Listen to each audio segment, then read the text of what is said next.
Église orthodoxe russe de l'Empire tsariste. Message du souverain patriarche Zosime, prophète de Dieu Élie. Le Saint-Esprit est mon guide. 39e partie. La persécution est sainte pour nous. Seigneur, bénisse. Pourquoi notre Seigneur Jésus-Christ éveillait-il les croyants par la persécution? Parce que c'est précisément la persécution des chrétiens qui révèle de nombreux péchés et faiblesses cachés chez les hommes, tels que la méfiance envers Dieu, la résistance à sa volonté, la lâcheté, la peur, le manque d'abnégation et bien d'autres encore. C'est par la persécution que se produit la véritable compréhension de ses faiblesses et la connaissance de soi-même. Et c'est précisément le principal enseignement patristique sur la connaissance de soi-même. Sans elle, il est impossible d'atteindre la sobriété. Il est impossible de s'humilier, impossible de comprendre pleinement, sans illusion, à quel point nous avons confiance en Dieu. Comprenez-vous, mes amis?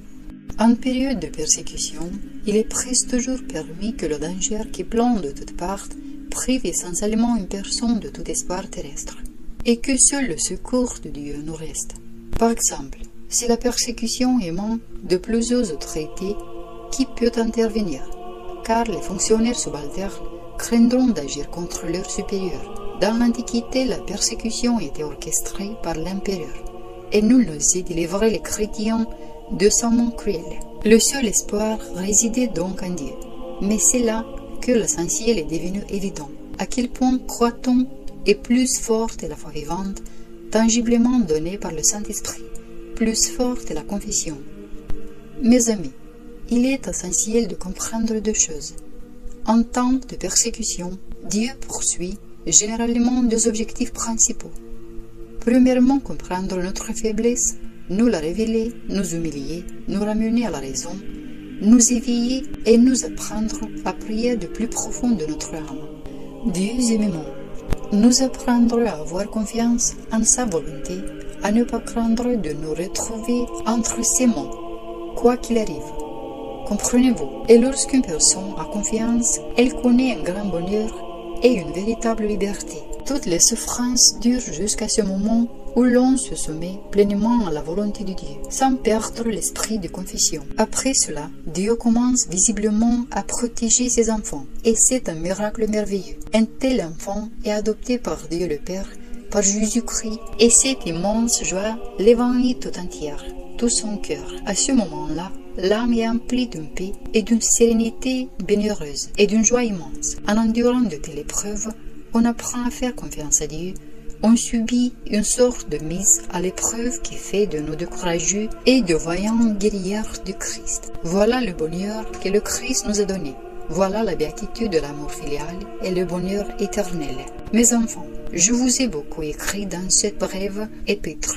Étudiez-la et ayez confiance en Dieu, car même les démons nous affligent dans la mesure où Dieu l'a voulu. Et c'est précisément cette raison, là où il y a un abcès de péché. C'est pourquoi la persécution fait sans ceux qui se soumettent à Dieu et bienfaiteur de ceux qui persécutent. Certes, les persécuteurs seront condamnés comme auteurs du mal, mais l'essentiel est que notre Dieu transforme même le mal en bien. La persécution révèle le véritable croyant et élève son nom, car si notre Dieu est glorifié par les actes et la confession, c'est précisément dans la persécution que se révèle la véritable œuvre de piété. L'ennemi lui-même, sans s'en rendre compte, témoigne de l'Église du Christ précisément par la persécution. Il en est de même pour nous, car lorsque nous avons convoqué un concile de chrétiens orthodoxes et condamné l'hérésie des judaïsantes du patriarcat de Moscou et de l'autorité juive en Russie,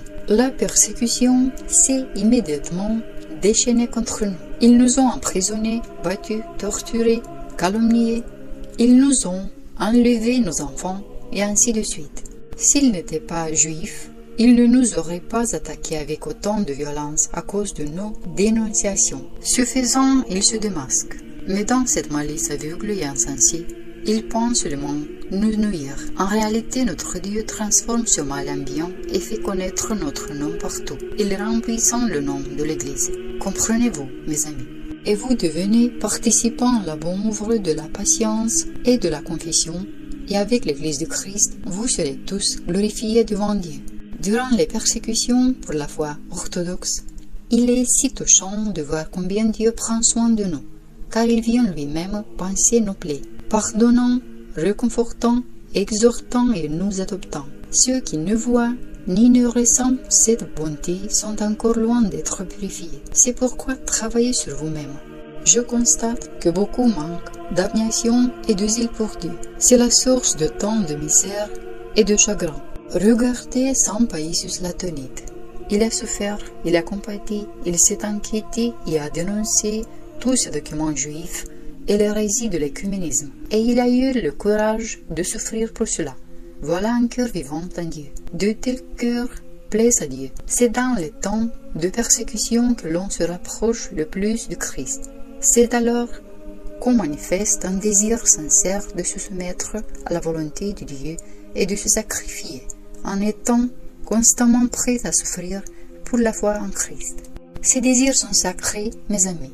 L'essentiel est qu'ils soient sans insolence ni propre volonté.